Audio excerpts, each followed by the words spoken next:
subir de manière indistincte ces flux migratoires, vous pouvez déjà diminuer les abus. Vous pouvez déjà travailler là-dessus. Si. Le tourisme, mais bien sûr, puisque vous déterminez des contingents en fonction des besoins et des intérêts économiques du pays. C'est quand même clair dans l'initiative. Combien le contingent? Vous voulez un contingent de combien? Aujourd'hui, c'est 80 000 personnes. Ça peut être 40 000, ça peut être 70 000. Aujourd'hui, c'est 8 ans. C'est pas ça. Notre initiative, elle a ça. Laissez terminer, M. Freisinger. Elle a ça d'extraordinaire. Notre initiative, c'est qu'elle est flexible. C'est-à-dire qu'elle s'adapte à la réalité du terrain et on peut réguler le profil des gens. On va laisser terminer, M. Freisinger. Il y a dans les flux migratoires des vecteurs qui ne sont pas seulement économiques. Il y a le vecteur social, il y a le vecteur politique, il y a le vecteur culturel. Tout cela doit être pris en compte. Et donc, si un pays est souverain, il doit avoir un levier. Et du pouvoir dire, nous, le pays, le futur du pays, on le voit environ comme ça. Voilà les secteurs que nous voulons développer et on va déterminer les flux migratoires en fonction de cette politique. La politique, c'est l'art du bien commun. L'économie ne défend que des Alors, le ministre de l'économie est content de la vous. maximisation des profits. Voilà. Lire les journaux, mais le président de son parti a déclaré très clairement que leur contingent serait entre 40 et 45 000 personnes. Ça veut dire la moitié de ce qu'on a. Alors, je me désolidarise de ce chiffre. On ne peut pas avoir ces chiffres. Alors, monsieur Lebas, dans le fond, les contingents, c'est formidable parce qu'ils seront fixés en fonction des besoins de l'économie. Qu'est-ce que vous répondez à ça? Attendez, on peut peut-être essayer de placer une.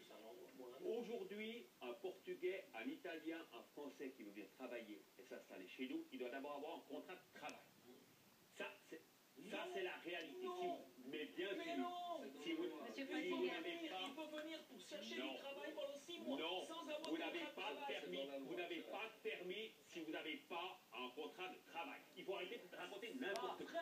Ça, c'est une Ce réalité. n'est pas vrai. Alors, Point numéro je vous 2. donnerai la parole après. Point numéro 2. Il est clair, votre initiative prévoit de renégocier les accords avec l'Europe.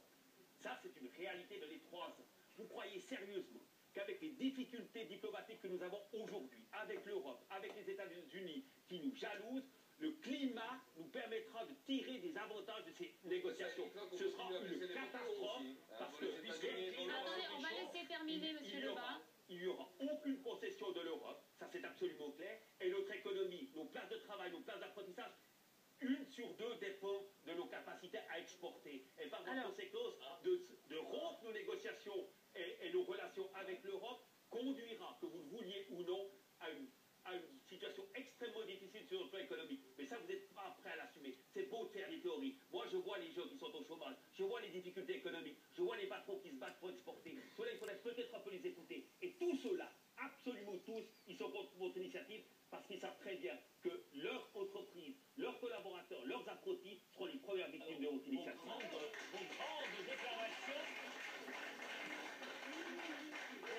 grandes déclarations de foi étant basées sur une mésinformation, je ne peux pas les prendre au sérieux parce que la libre circulation des personnes garantit aux citoyens de l'UE un séjour de 3 mois en Suisse sans s'annoncer aux autorités. Ce n'est qu'après 3 mois à chercher du travail qu'ils ont l'obligation de s'annoncer. Mais oui, non, vous ne pouvez pas. Ensuite, il y a 21 000 personnes dans ce pays, 21 000 soi-disant indépendants qui concurrencent par des prix.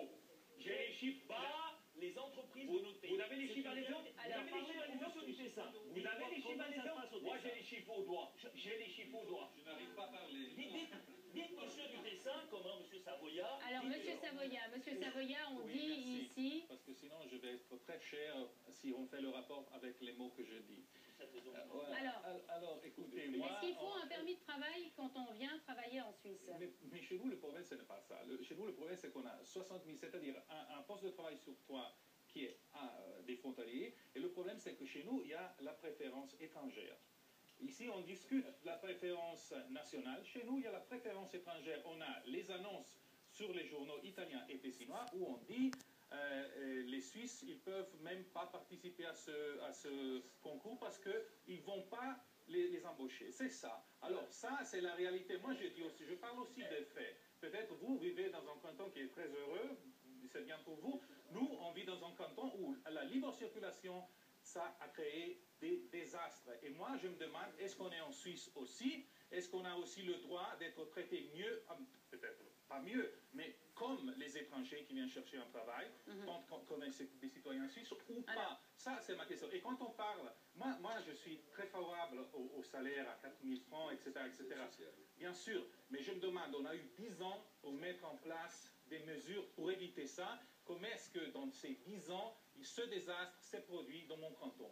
Qu'est-ce qu'on a fait? Qu'est-ce que vous avez fait pour protéger les Suisses, mais pas les Suisses, les résidents dans ce canton qui ont le droit à avoir une vie digne? Une réponse de M. Lebrun, une réponse de M. Lebrun. Je réponds volontiers là-dessus. Je vous réponds en vous disant que vous êtes très mal accompagné. Et vous aussi. Parce que ça fait vous aussi.